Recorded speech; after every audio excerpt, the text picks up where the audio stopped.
병자호란 이후 조선은 치열한 분단 간의 대립으로 인해 상대를 죽일 정도로 사이가 갈라지고 있었습니다.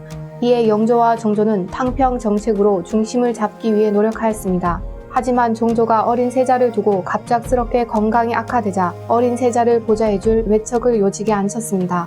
바로 안동 김씨 김조순입니다. 안동 김씨를 시작으로 흥성대원군까지 태도 정치의 시대가 열리게 됩니다. 어린 왕을 대신해 외척이 주요 요직을 독점하면서 나라는 급격히 기울게 됩니다. 오랜 세도 정치의 피해로 일반 백성들의 삶은 말이 아니었습니다. 뇌물을 바치면 관직을 얻을 수 있고 뇌물을 만들기 위해 백성들을 착취하게 되니 그것이 삼정의 문란입니다. 삼정은 토지세, 병력세, 서민대출입니다. 토지세인 정정은 땅이 없는 자에게서도 세금을 뺏어가고 병력세인 군정은 유아나 죽은 사람을 대상으로 뺏어가고 서민대출인 환정은 보리대업으로 변질됩니다.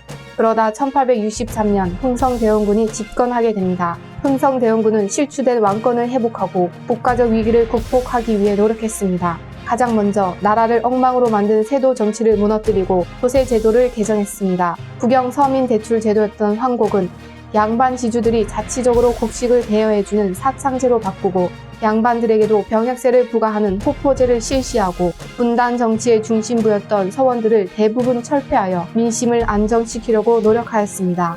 하지만 왕실의 권위를 높이기 위해 무리하게 경복궁, 의정부, 종묘 등을 복원하기 시작했고 이를 위해 기존 돈인 상평통부의 100배 가치인 당백전을 만들어 세금을 충당하게 되었습니다. 수많은 백성들이 세금과 강제노동, 당백전으로 인한 인플레이션에 의해 큰 고통을 겪어야만 했습니다. 이러던 와중 1866년 흥성대원군의 천주교 박해로 프랑스 신부들이 처형당하자 그해 10월 프랑스가 군대를 파견해 강화도를 점령하였고 수많은 재물을 약탈한 뒤 철수하였습니다. 5년 뒤인 1871년 미국이 들어와 강화도를 공격하였으나 조선군의 저항에 못 이겨 물러갑니다. 이 사건이 신미양요입니다.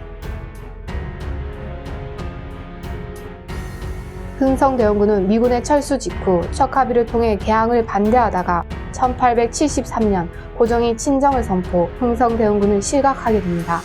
흥성대원군 아래서 주장을 펼치지 못하던 개화론자들이 대두되면서 조선의 대외 정책이 변하기 시작합니다. 서서히 들어오는 서양 문물을 확인한 조선의 개화파들은 우리도 일본처럼 강해질 수 있다는 생각을 갖게 되어 조선의 개화를 꿈꾸기 시작합니다. 하지만 여전히 조선 민중들의 삶은 나아지지 않았고 강화도 조약을 통해 일본에게 강제로 문호를 개방하여 쌀을 비롯한 경제 수탈로 농촌 경제가 파탄에 이르게 됩니다.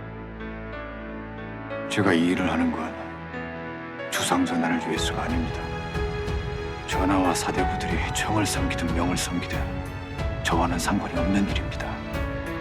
저 같은 놈들이야 그저 봄에 씨를 뿌리고 가을에 거두어 겨울을 배골지하고 날 수 있는 세상을 꿈꿀 뿐입니다. 이렇듯 언제나 고통받는 것은 백성들이었습니다. 더 이상 의지할 곳 없었던 민중들에게 한 줄기 희망이 있었습니다.